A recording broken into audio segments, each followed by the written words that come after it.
So today we'll discuss about this frequency response of amplifiers.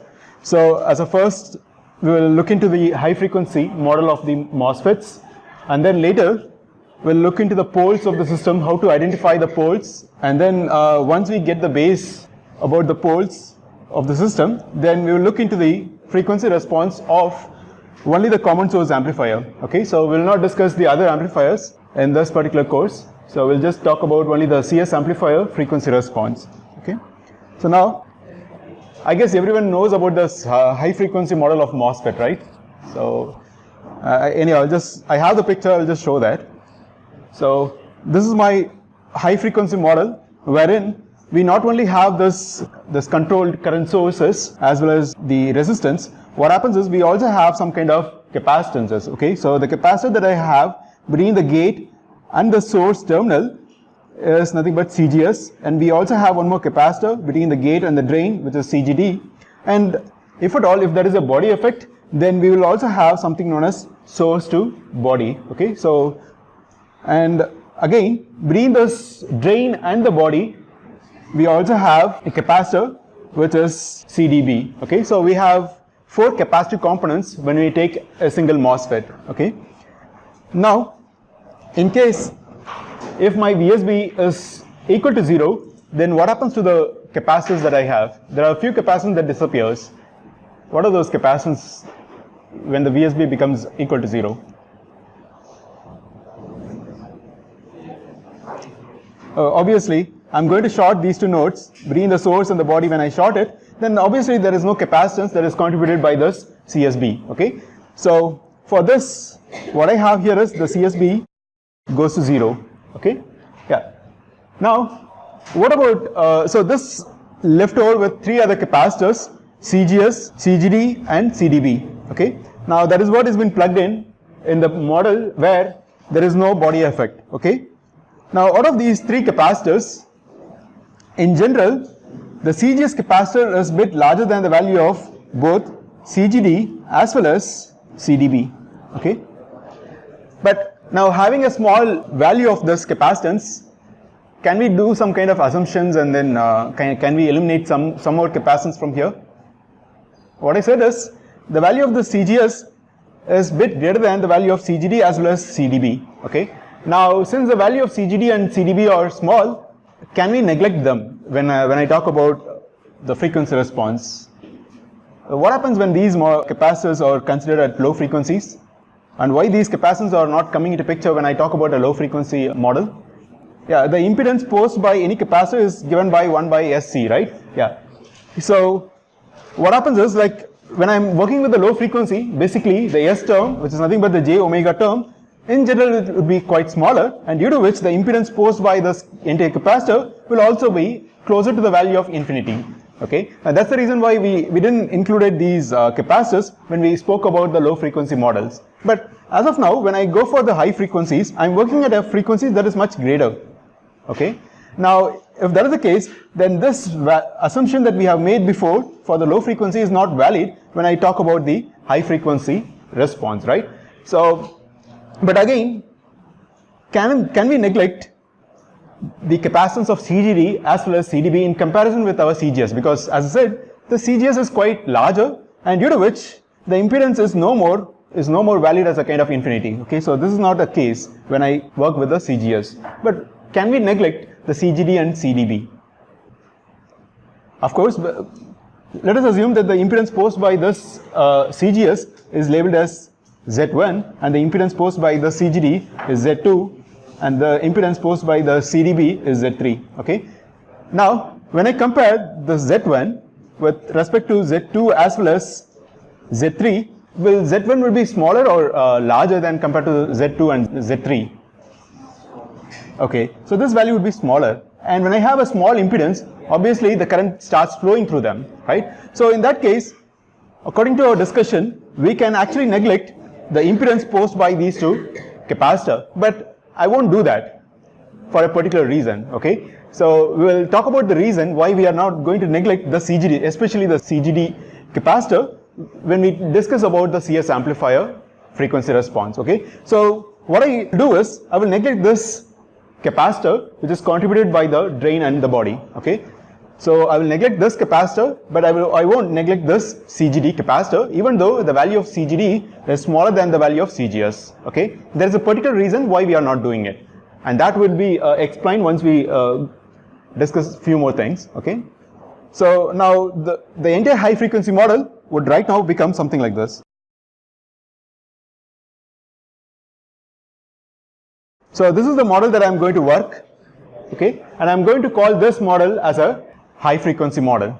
Okay, so the inclusion of only these two capacitors, we are going to take that as a high frequency model. Okay, rather than including all the 4 capacitors, we step down all the way from 4 to 2. Okay, yeah. So now, how do you measure the frequency or how fast a MOSFET can be operated?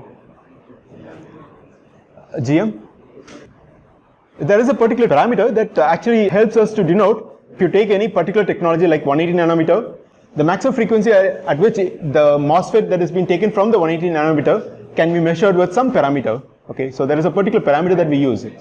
Yeah, current gain, but speed is actually related to some frequency, right? Because switching frequency is not exactly switching frequency, but it's a frequency, but that is not called as a switching frequency. What is that name? We discussed about it in the previous classes. Unity gain frequency, okay? Or it is also called as a transit frequency, okay? Or unity gain frequency. Okay. Yeah, so now what do I really mean by this unity gain frequency or transit frequency? Obviously, this is a term or this is a particular parameter that measures the intrinsic speed of a transistor, okay? And how will I define this particular parameter? Yeah? Yeah, the frequency at which the current gain becomes 1, okay? That is literally from this word I can get it. So in order to measure the current gain, first of all, I need to draw this model, that is the high frequency model, which is drawn before.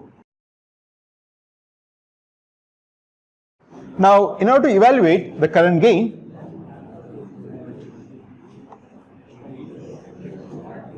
how I can express this quantity current gain? If it is a voltage gain, V out by V in is what the expression is. How will we define the current gain then? It is output current divided by input current. So I have an expression which is I out by I in, and let us try to evaluate this expression, and then later we'll equate this expression to a value of 1 at a particular frequency which is termed as ft or omega t, okay? Yeah, so now in order to measure the current gain, first of all I need an input which is basically a current, and I'm labeling this input current to be IN. And how will I measure a current? Yeah, so basically I have to short circuit the node to the ground, and through which I will try to measure the I out, okay? So this is how I measure the I out. So now let us try to evaluate the I out expression. So how do I define this I out? Okay, is there any current that is contributed from here, from this resistive component? No, just because I have same potential across both the ends of my resistor, so no current would flow across this. So this is not coming into the picture. Now one of the current component would be this GM, VGS that is flowing in opposite direction, okay? And is there any other path that I need to consider here? Yeah, so even if there is a kind of potential difference between the gate and the drain, obviously there will be some current flowing through my CGD as well. So there are basically two currents that could be written, okay? So one of the current is basically GM, VGS, and the other one is the current through CGD, okay? But what I assume here is that the value of the CGD is quite smaller than compared to the value of CGS, right? So if that is the case, the impedance posed by the CGD would be very high, okay, at a particular frequency which I am discussing, okay? So due to which the current that is flowing through the second component is negligible. So I'm just going to drop this particular component from my I out expression, and I'm just going to work with one of the component, with this Gm times VGS. Okay. Now let us try to evaluate the value of VGS. How do you compute the value of this VGS? So I guess it is something like this, right? Yeah. So how do I evaluate the value of this VGS? What is my VGS? Is it a voltage drop across something? Yeah, so across what? We call it as a VGS. Yeah. So is it the voltage drop only across the CGS, or do I need to consider anything else? Yeah? Yeah, CGD. Just because you could be able to see that there is a top plate of my CGS is connected to my gate, as well as the top plate of my CGD is also connected to my gate. And when I look for the bottom plate is connected to the ground. Say for example, this has been grounded, then the bottom plate is again connected to my source, and the bottom plate of even the CGD also been shorted towards the ground. You could be able to see the path. Okay, so which means that I have both these capacitors connected in parallel. So effectively, the value of VGS could be evaluated as a drop across CGS plus CGD. Clear? So now, how will I evaluate this expression? So drop is nothing but, a voltage is nothing but I into some impedance, right? So what is the I that is flowing across them? Huh? I'm talking about this I. So which I component is flowing? There is something at the input, right? Yeah, IN. So it is this IN that flows through the combination of these two paths, okay, and then that creates the value of VGS, okay. So it would be my IN times the impedance. So what is the impedance posed by CGS plus CGD? How do you write that? 1 by, yeah, okay, yeah. So now that I have these two expressions, like I have the value of this VGS, I can plug in this particular expression onto this in order to get an expression which is completely defined in terms of I out and IN, okay, so which would be GM times that of CGS plus CGD, okay, and then I can drop this IN from my right hand side to the left hand side, and this is what the expression that I would get, okay. Now the I out by IN expression is a function of S, okay. So now during this frequency response, how will I equate this S to be? What is the expression that I substitute in the place of S? J omega, okay. So we'll discuss about it, why it is J omega and not sigma plus J omega. But as of now, we know that when I try to talk about the frequency response, then the S parameter has to be replaced with J omega term. Okay. So now, when this omega is exactly at omega t, what happens to this magnitude of this particular current gain? Or the gain becomes unity, right? So I equate that over here, and then I have this GM divided by where I'm going to take only the magnitude, which is nothing but the modulus, so I'm just dropping the negative sign here, and then I replace this S term with J omega, and again when I take it out of my modulus, then this would be equated to omega, and now omega is at omega t, okay. So from here, I can evaluate the value of omega t to be equal to Gm divided by CGS plus CGD. Okay. So this is the frequency in radians at which the current gain becomes 1 and your transient frequency is defined with this expression. Clear? Let us try to talk about poles. Okay. Now can you write down the expression for this particular circuit? It is an RC circuit. So what is that? Okay, so V out by Vin of S is basically divided by 1 by 1 plus, okay, SRC. Okay. Now we know that the time constant of the circuit can be defined as tau, and that is equal to RC, or I can even denote this with omega naught, which is nothing but 1 upon T naught, or 1 by RC. Okay. So I just try to replace this with, okay. So now, as I said before, during the frequency response analysis, what I do is I generally replace this S with J omega, and this entire expression V naught by Vn of J omega could be represented by 1 upon 1 plus J omega by omega naught. So how many poles do we have? one pole. And the pole frequency is omega naught. Okay. So it is this particular frequency I have a pole. Okay. And now let us try to analyze the frequency response of this particular circuit. So I have this V0 by Vn, and I'm just going to plot only the magnitude of it. So I put a modulus across this over this frequency, and I'm going to observe this frequency in terms of log scale. Okay. Yeah. So now what happens when I'm working at a frequency that is closer to a magnitude of 0? What happens to the gain? Yeah. So obviously this term is going to 0, right? And due to which the gain becomes 1 under this condition, and I have a gain that is equal to 1 here. Okay.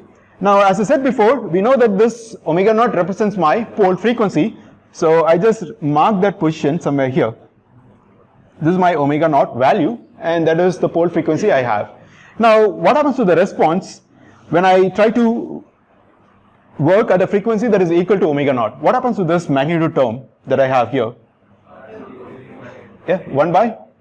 Yeah. So when I evaluate this expression at omega equals to omega naught, and when I look for the modulus, what happens is, we know that we have a real term as well as an imaginary term, and you need to put it under the square root, right? So the real term is being squared, and the imaginary term as right now has a ratio of omega naught by omega naught itself, right? So that goes as 1 squared, and effectively what happens is there is a reduction in the gain from the value of 1 to all the way to 0.707, right? So there is a reduction of 3 dB. Okay, so you would get a kind of graph that goes all the way, and if this being plotted in terms of dB, then there will be a reduction in the gain at omega naught by 3 dB. Okay, so there is a reduction of minus 3 dB in the gain. Okay, but anyhow, we are not plotting in terms of dB, so I'll just go with it. And the value that I would get out of this is 0.707. Okay. Yeah. So now what happens if I further increase the frequency? Yeah. So this value, there is the value of this omega naught keeps rising, and due to which this entire quantity becomes much larger than the value of 1, and effectively 1 upon something which is going infinity will go to 0, right? So there will be always a reduction in the value of my gain. Okay. Yeah. So now this is the thing that actually happens, but what we do is we'll try to use a piecewise approximation. Okay. We don't want to go at this particular level, which is not really required for our discussion. So I'll just use a piecewise model stating that I will have the same gain right from 0 frequency to the first pole location. Okay. And once I reach the first pole, then I would have a reduction in the gain, and at what rate the slope gets degraded? Minus 20 dB per decade. Okay. So it is at which the slope gets reduced, or the gain gets reduced. Clear? Now, why did we choose this minus 20 dB per decade?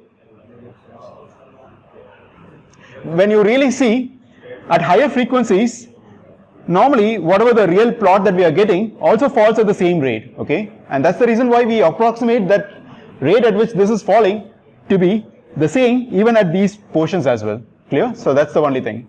So whenever there is a pole, it introduces minus 20 dB per decade in my gain expression. Okay. Next, we'll talk about quick pole identification. Okay. So we know from the previous case, how did we got this pole? Omega naught is nothing but 1 by RC. So we know that the pole is always created whenever there is a kind of resistance and a capacitance across a node that will create a pole. And now let us identify the poles at low frequencies. So how many poles do we have?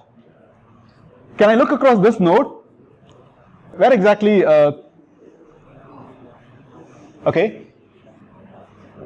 Do you think there is only 2 poles? There are 3 capacitors, and also correspondingly there are resistance associated with each of these capacitances. Okay, so we need to be careful. I guess in your AMC you would have already learned like how to identify the poles. I'm just giving a quick refresh of those contents. How do I express the pole that is created by CC1?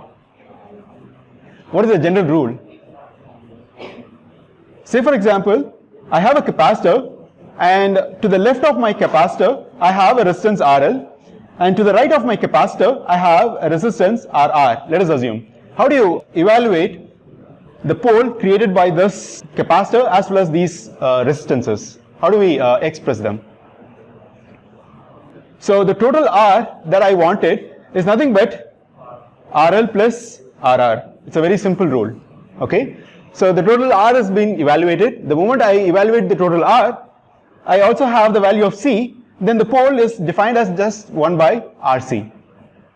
I guess you would have done it a lot many times. Okay. So this is the way that we evaluate the pole.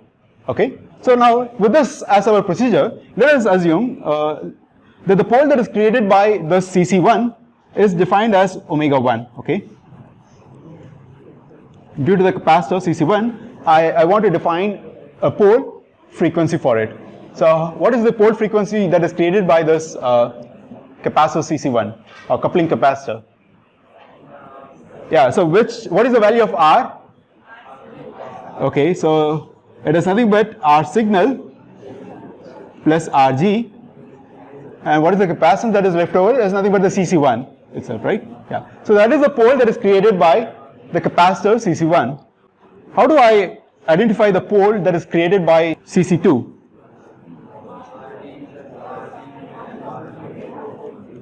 Yeah, so it will be RD.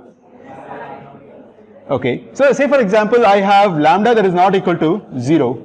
Now what happens here? Plus R naught? Yeah, it is parallel, because the moment I look for my left hand side resistance, the total resistance I need to encounter. So you could be able to see that this RD goes in parallel with my R naught.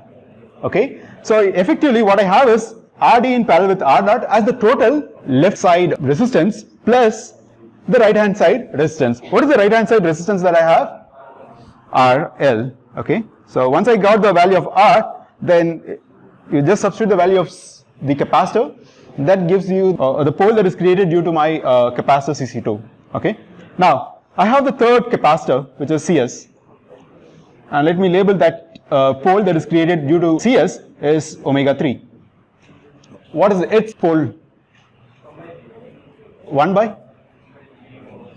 Okay. Yeah. So you are right somewhere. When I look up towards the top plate of my capacitor, what is the impedance that I see? Huh? Okay, well, so in this case, let us assume that the lambda is equal to 0 itself. Okay, so if the lambda value is equal to 0, what would be the value then? 1 by gm. Okay, so I have this 1 by gm as one end of my capacitor plate. But when I look across the other end of my capacitor plate, what is the impedance that I have? 0. There is no impedance. Okay, so what is the pole then? Yeah, so this 1 by gm is the left hand side of my resistance, plus the right hand side resistance is basically 0, so I just add 0 with it, and the capacitance value is just CS. Okay, and effectively this becomes something like gm divided by CS, and that is the pole created by CS capacitor. Okay, I thought you might be knowing it already. I'm just trying to brush it up. Okay, so shall we move on to the next one? Yeah. So this is the same thing. Just by looking at it, trying to remove all of the DC components, we would end up having this kind of circuit, and I can apply the same rule, and we would end up having it. Okay.